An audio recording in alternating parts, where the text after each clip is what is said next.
ਲਾਹੌਰ ਦੀ ਮਿੱਟੀ ਹਮੇਸ਼ਾ ਮੁਹੱਬਤ, ਭਾਈਚਾਰਾ ਤੇ ਰੂਹਾਨੀਅਤ ਦੀ ਜ਼ਿੰਦਾ ਮਿਸਾਲ ਰਹੀ ਹੈ। ਇਹ ਉਹ ਜ਼ਮੀਨ ਹੈ ਜਿੱਥੇ ਸੂਫੀ ਬਜ਼ੁਰਗ ਤੇ ਸਿੱਖ ਗੁਰੂ ਇੱਕੋ ਹੀ ਦਸਤਾਰ ਵਿੱਚ ਪਿਆਰ ਦਾ ਪੈਗਾਮ ਦੇ ਗਏ। ਅੱਜ ਅਸੀਂ ਗੱਲ ਕਰਾਂਗੇ ਉਸ ਬਜ਼ੁਰਗ ਦੀ ਜੋ ਸਿਰਫ ਮੁਸਲਮਾਨਾਂ ਦਾ ਨਹੀਂ, ਸਿੱਖ ਗੁਰੂ ਦਾ ਵੀ ਪਿਆਰਾ ਦੋਸਤ ਸੀ, ਹਜ਼ਰਤ ਮੀਆਂ ਮੀਰ ਸਰਕਾਰ ਰਹਿਮਤੁल्लाह अलैह। अस्सलामुअलैकुम। वेलकम करना ਤੁਹਾਨੂੰ ਸਾਰਿਆਂ ਨੂੰ ਅੱਜ ਇੱਕ ਨਵੇਂ ਦਿਨ ਤੇ ਨਵੇਂ ਵਲੌਗ ਦੇ ਵਿੱਚ। ਮੈਂ ਇਸ ਟਾਈਮ ਮੌਜੂਦ ਹਾਂ ਲਾਹੌਰ ਸ਼ਹਿਰ ਦੇ ਵਿੱਚ ਇੱਕ ਐਸੇ ਦਰਬਾਰ ਸ਼ਰੀਫ ਤੇ ਜਿੱਥੇ ਸਦੀਆਂ ਤੋਂ ਲੋਕ ਸਕੂਨ ਤੇ ਬਰਕਤ ਲੱਭਦੇ ਨੇ। ਇਹ ਦਰਬਾਰ ਸ਼ਰੀਫ ਹੈ ਹਜ਼ਰਤ ਸੈयद ਮੀਆਂ ਮੀਰ ਸਰਕਾਰ ਰਹਿਮਤੁल्लाह अलैह। ਤੇ ਚਲਿਏ ਅੱਜ ਫਿਰ ਰਲ ਕੇ ਇਸ ਦਰਬਾਰ ਸ਼ਰੀਫ ਦੀ ਹਿਸਟਰੀ, ਤਾਲੀਮਾਤ ਤੇ ਇਹਨਾਂ ਦੇ ਰੂਹਾਨੀ ਪੈਗਾਮ ਨੂੰ ਐਕਸਪਲੋਰ ਕਰਦੇ ਹਾਂ। ਹਜ਼ਰਤ ਮੀਆਂ ਮੀਰ ਸਰਕਾਰ ਦਾ ਅਸਲ ਨਾਮ ਸੈयद ਮੁਹੰਮਦ ਮੀਰਾਂ ਸੀ। ਆਪ ਦੀ ਪੈਦਾਇਸ਼ ਲਗਭਗ ਸਨ 1550 ਦੇ ਕਰੀਬ ਸੇਵਿਸਤਾਨ ਸਿੰਧ ਵਿੱਚ ਹੋਈ। ਬਚਪਨ ਤੋਂ ਹੀ ਮੀਆਂ ਮੀਰ ਸਰਕਾਰ ਇਲਮ, ਰੂਹਾਨੀਅਤ ਤੇ ਤਸੱਵੁਫ ਵੱਲ ਬਹੁਤ ਜ਼ਿਆਦਾ ਰੁਝਾਨ ਰੱਖਦੇ ਸੀ। ਮੀਆਂ ਮੀਰ ਸਰਕਾਰ ਸਿਲਸਿਲਾ ਕਾਦਰੀਆ ਦੇ ਬਜ਼ੁਰਗ ਸਨ ਤੇ ਆਪਣਾ ਜ਼ਿੰਦਗੀ ਦਾ ਬਹੁਤ ਵੱਡਾ ਹਿੱਸਾ ਲਾਹੌਰ ਵਿੱਚ ਗੁਜ਼ਾਰਿਆ। ਲੋਕ ਕਹਿੰਦੇ ਨੇ ਕਿ ਲਾਹੌਰ ਦਾ ਅਸਲ ਰੂਹਾਨੀ ਨੂਰ ਮੀਆਂ ਮੀਰ ਸਰਕਾਰ ਨਾਲ ਹੀ ਜੁੜਿਆ ਹੋਇਆ ਹੈ। ਮੀਆਂ ਮੀਰ ਸਰਕਾਰ ਦਾ ਅਸਲ ਪੈਗਾਮ ਸੀ ਅਮਨ, ਮੁਹੱਬਤ ਤੇ ਇਨਸਾਨੀਅਤ। ਉਹਨਾਂ ਦੀ ਤਾਲੀਮਾਤ ਵਿੱਚ ਸਭ ਤੋਂ ਵੱਡੀ ਖਸੂਸੀਅਤ ਇਹ ਕਿ ਤੁਸੀਂ ਹਮੇਸ਼ਾ ਇਨਸਾਨ ਨੂੰ ਉਸ ਦੀ ਇਨਸਾਨੀਅਤ ਨਾਲ ਤੋਲਦੇ ਸੀ, ਨਾ ਕਿ ਉਸ ਦੇ ਮਜ਼ਹਬ ਨਾਲ। ਅੱਜ ਵੀ ਇਸ ਦਰਬਾਰ ਤੇ ਮੁਸਲਮਾਨ, ਹਿੰਦੂ, ਸਿੱਖ, ਈਸਾਈ ਸਭ ਆਉਂਦੇ ਨੇ ਤੇ ਦਰਬਾਰ ਦੀ ਰੂਹਾਨੀਅਤ ਸਭ ਨੂੰ ਬਰਾਬਰ ਮਿਲਦੀ ਹੈ।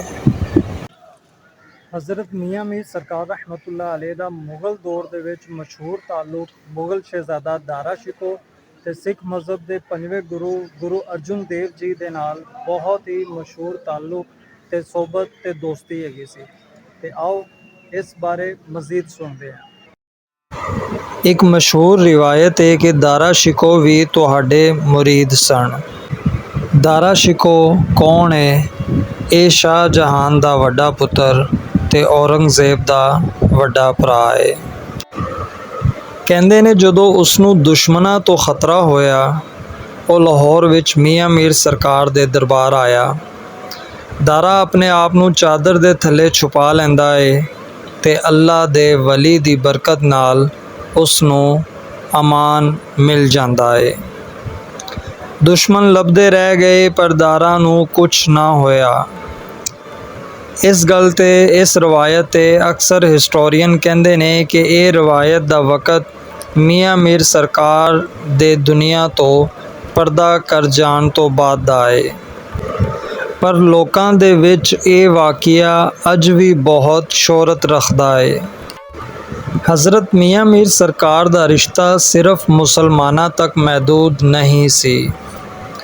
ਹਿਸਟਰੀ 'ਚ ਲਿਖਿਆ ਜਾਂਦਾ ਹੈ ਕਿ ਸਿੱਖ ਧਰਮ ਦੇ ਪੰਜਵੇਂ ਗੁਰੂ ਅਰਜਨ ਦੇਵ ਜੀ ਲਾਹੌਰ ਤੋਂ ਮੀਆਂ ਮੀਰ ਸਰਕਾਰ ਨੂੰ ਅੰਮ੍ਰਿਤਸਰ ਬੁਲਾਇਆ।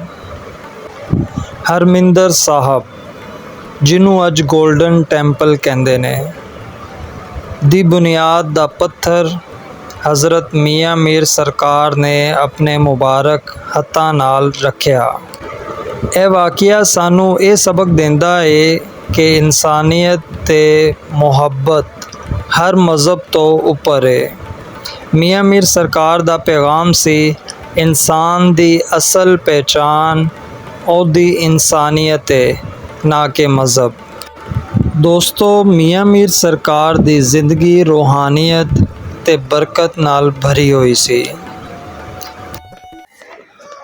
ਅੱਜ ਵੀ ਲੱਖਾਂ ਲੋਕ ਇਸ ਦਰਬਾਰ ਤੇ ਦੁਆਵਾਂ ਕਰਨ ਲਈ ਆਉਂਦੇ ਨੇ। ਕੋਈ ਮੰਨਤ ਲਈ ਆਉਂਦਾ ਹੈ ਤੇ ਕੋਈ ਦਿਲ ਦਾ ਸਕੂਨ ਹਾਸਲ ਕਰਨ ਲਈ ਆਉਂਦਾ ਹੈ ਤੇ ਕੋਈ ਸਿਰਫ ਸਰਕਾਰ ਦੀ ਯਾਦ ਵਿੱਚ ਆਉਂਦਾ ਹੈ।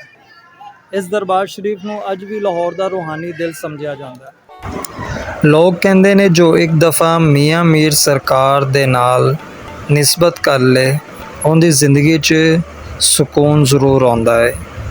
ਦਰਬਾਰ ਦੀ ਰੂਹਾਨੀ ਹਵਾ ਅੱਜ ਵੀ ਇਨਸਾਨ ਨੂੰ ਬਰਕਤ, ਚੈਨ ਤੇ ਅਮਾਨ ਬਖਸ਼ਦੀ ਹੈ।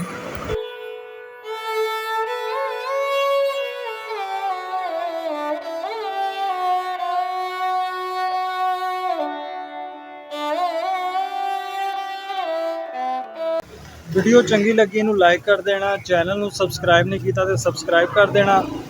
ਮਿਲਦੇ ਹਾਂ ਕਿਸੇ ਨਵੀਂ ਜਗ੍ਹਾ ਤੇ ਨਵੀਂ ਵੀਡੀਓ ਦੇ ਨਾਲ। ਆਪਣਾ ਬਹੁਤ ਜ਼ਿਆਦਾ ਖਿਆਲ ਰੱਖਣਾ। ਇਸ ਤੋਂ ਬਾਅਦ ਜੇ ਆਪਣੇ ਆਂਢ ਗੁਆਂਢ ਦਾ ਰੱਬ ਰਾਖਾ।